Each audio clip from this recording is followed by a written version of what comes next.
This here is officially called the International Hall at IFA, but what it really is a hall for Chinese OEMs.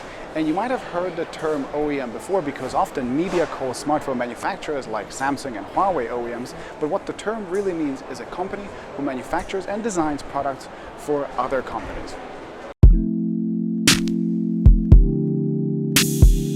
Here's a list of exhibitors at IFA that are from Shenzhen only. Still Shenzhen, and even these.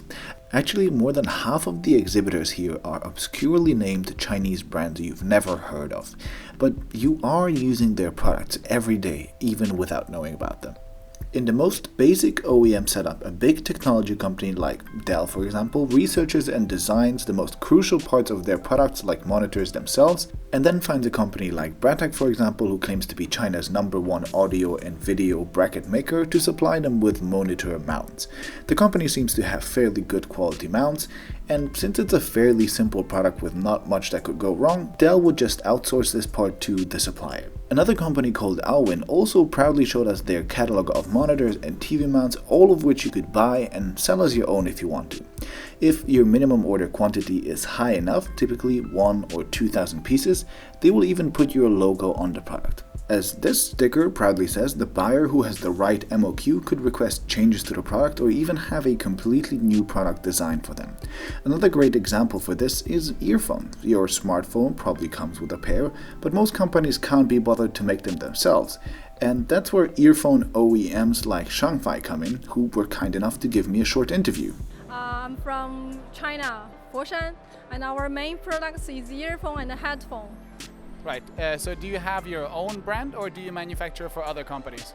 Right now, our main market is for OEM, meaning for US and Europe. And what kind of companies do you manufacture for? Like in Europe, we do for Polaroid, iLoof. Yeah, in Europe, we do for Bluepong, Vivanco, something like this. Do you have any brands in China that you work with? Yeah, right now in China, we are cooperate with ZTE. We have cooperate with them for launch some new products for Nubia brand. Yeah. You have heard that right. Tiny Shangfai from Foshan, China, with probably the smallest booth you can find at all of IFA, made the earphones for a huge brand like ZTE and their new Nubia smartphones. These are actual Nubia earphones, by the way, and they sound pretty decent.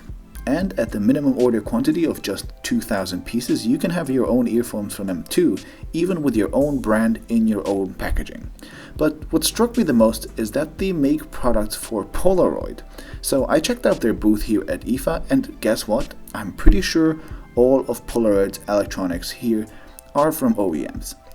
I can understand drones, but why does a retro photography brand have laptops? And just look at them, they are as generic looking as it gets, and apparently they even forgot to add the Polaroid logo from the front of their black model. Whoops. So this is the second level of OEMs, where not just the accessories, but the entire core products of companies are outsourced from design to manufacturing.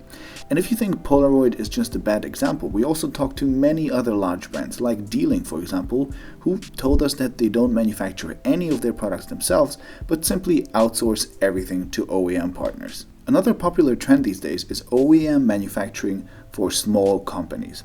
Let's say you want to launch your own brand of VR glasses. Well, guess what? You're in luck. Companies like Shenzhen Choice Electronics have a ton of options for you already, and with a minimum order quantity of just 2,000 pieces, you can have your own pair with your own branding in just a few weeks. And if you think those are all just generic looking products, then think again. You can have a pair that unfolds to look like a pair of diving goggles too, and practically everything else you can imagine. Just slap your own brand on it, make a Kickstarter campaign for it, and you have a business running already. Just keep in mind that intellectual property rights could become a big issue with the OEM model. After all, you get products which are branded and sold by one company and designed and manufactured by another. It is no wonder that this is the only part of IFA that has an IP rights mediation counter after all. And while some of these OEM companies will forever remain small suppliers to big companies, a few of them will learn and grow into fierce competitors. Huawei and ZTE, for example, were making unbranded phones for carriers like Vodafone just a few years ago, and look where they are now. Trust me, basically every electronics hardware company in the world relies on the incredible amount of Chinese OEMs and ODMs, and if you ever need proof of that, just go to any trade show and you will see what I mean. I hope you enjoyed this 4th episode of my investigative series called The Story Behind, and if you did, then give it a like, follow me on social media, and more than anything, subscribe to see more. Bye bye.